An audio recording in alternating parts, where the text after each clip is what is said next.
Allahu Ekber.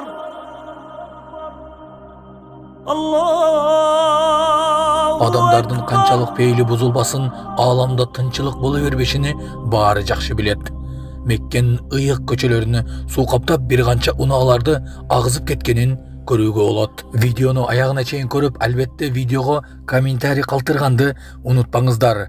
Анан дагы видеонун астындагы өйдө караган бармакчаны басууну унутпаңыздар. Ошондо гана сиздер дүйнөлүк жаңылыктардан кабардар болуп турасыздар.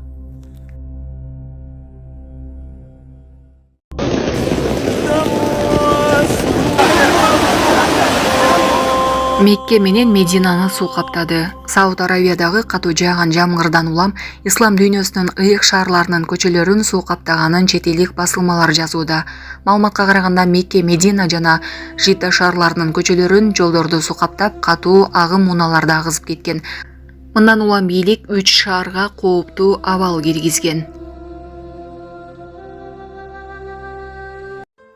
Урматтуу Москва шаарындагы мекендештер, чет жерде мыйзамдарды сактаңыз, документтериңиздерди толуктаңыздар. Россияда каттоого туруу, регистрация, продление, сахарова карточка, трудовой договор, кара тизмеден текшерүү, ННН, СНИЛС, ОМС, ДМС, башка тилге которуу, документтик иштерде кандай көйгөй жаралса жардам беребиз. Толук маалымат алуу үчүн +7991 247 84 21.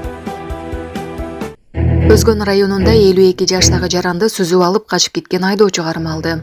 Бул тууралуу бүгүн 7 январда Ош облустук жол кыймылынын коопсуздугун камсыздоо башкармалыгынан билдирди.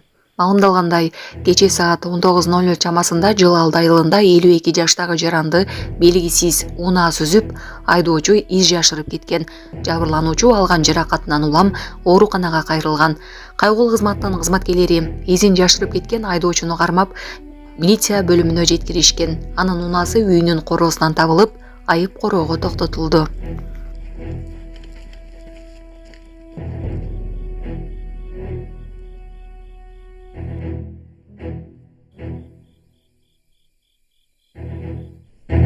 Талас элин тарынткан Тынар менен Борончу.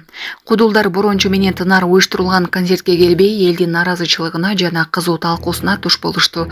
Концертке эл сүйгөн артисттердин келбей калышы көпчүлүктүн көңүлүн калтырды.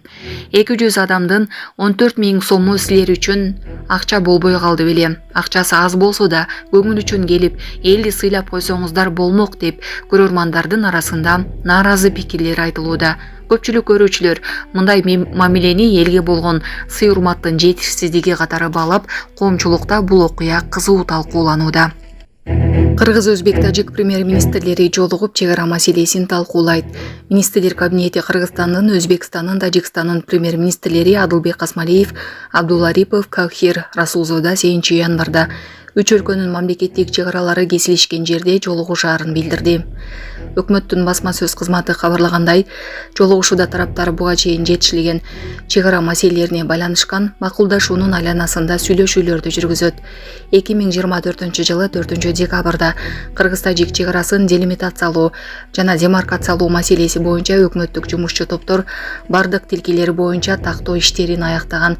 Жумушчу топторго Кыргыз-Тажик чек арасын делимитациялоо боюнча жыйынтыктоочу документтерди даярдоо тапшырмасы берилген.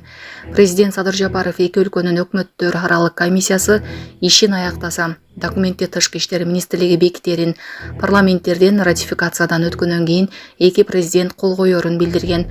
Ошондой эле чек арадагы талаш жерлер теңме-тең бөлүштүрүлгөнүн айткан.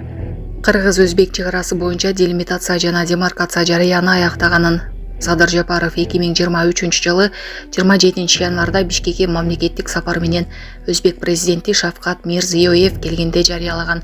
Ушул тапта чек араны демаркациялоо боюнча жумуштар жүрүп жатат. Булак Азаттык.